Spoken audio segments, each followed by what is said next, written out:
Riverside Pain Physicians. Do you or any of your loved ones have constant burning pain in your feet or legs? Well, Dr. Kramaric of Riverside Pain Physicians is joining us today to talk about this problem. Dr. Kramaric, sounds, and it is, because, I mean, who has not had pain in their feet from one time or another? I mean, it can be pretty painful. What can be done to help people if they're experiencing something? And where does this pain come from? Gosh, those are all the questions, right? Yeah, right. Take your pick. You take one at a time. This is it's something we see a lot of. It's called peripheral neuropathy, and the real question is, so what do we do about this constant burning, aching, numb sensation, the pins and needles, the fire ants? It's a bad problem. What do you do when every step you take causes pain? What do you do when you get into bed at night and the sheets touching your feet and your legs causes pain and keeps you awake all night long? Peripheral neuropathy is something that we see a lot of. I saw 2 patients this morning with peripheral neuropathy. Wow.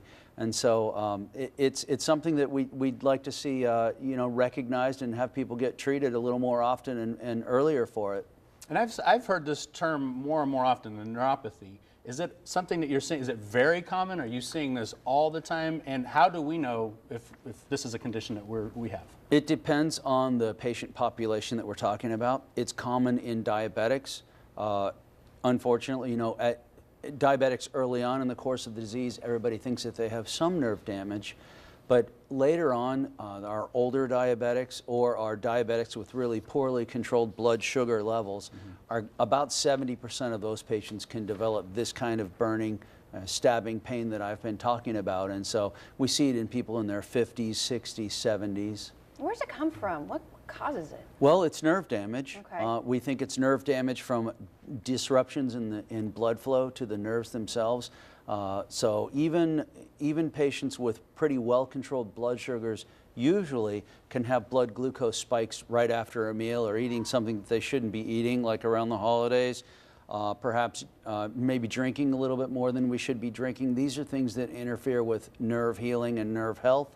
And so this causes the peripheral neuropathy. I'm going to rewind back just a little bit because my grandmother, God rest her soul, had passed from complications due to type 2 diabetes. Yeah. And this particularly was one of the symptoms that she had. Is this something with all diabetic patients, or is it avoidable? We think most diabetic patients have some nerve damage. This won't kill you, we should clarify. I mean, at least this kind of neuropathy in the periphery that I'm talking about, the feet and the leg pain, the burning pins and needles, that sort of a thing. It won't kill you, it will just make your life very uncomfortable, yeah.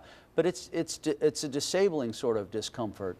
And there are things that we can do about this. Well, that was going to be my next question, because I'm sure there's a lot of people that do not think that there are options, and they deal with the pain. They just put up with it. But you're saying you can help that. You can help alleviate the pain. So there are some things I can do, and there are some things that these patients can do as well. Of course, the things that they have to do are hard and kind of stinky. Tight glucose control is important. Healthy diet, weight loss, exercise. Smoking is not good for nerves. It causes decrease in blood flow to nerves and more nerve damage. Limiting the amount of alcohol, those are all things that patients can do. Plus maybe take some more B vitamins. We have some evidence that shows us that B vitamins are good for nerve health.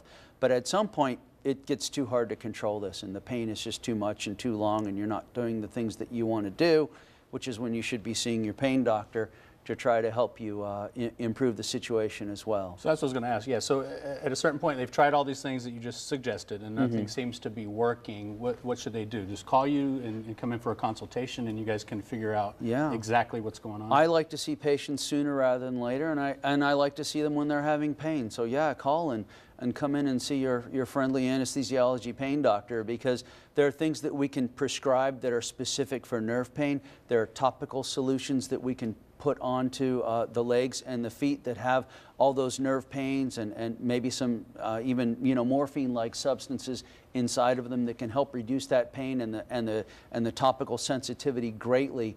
We have stickers that you can put on that can cause some electrical counter stimulation that cause a reduction in this pain. And we have even can go so far as to get fancy and do some implantable devices like pacemakers for the spinal cord.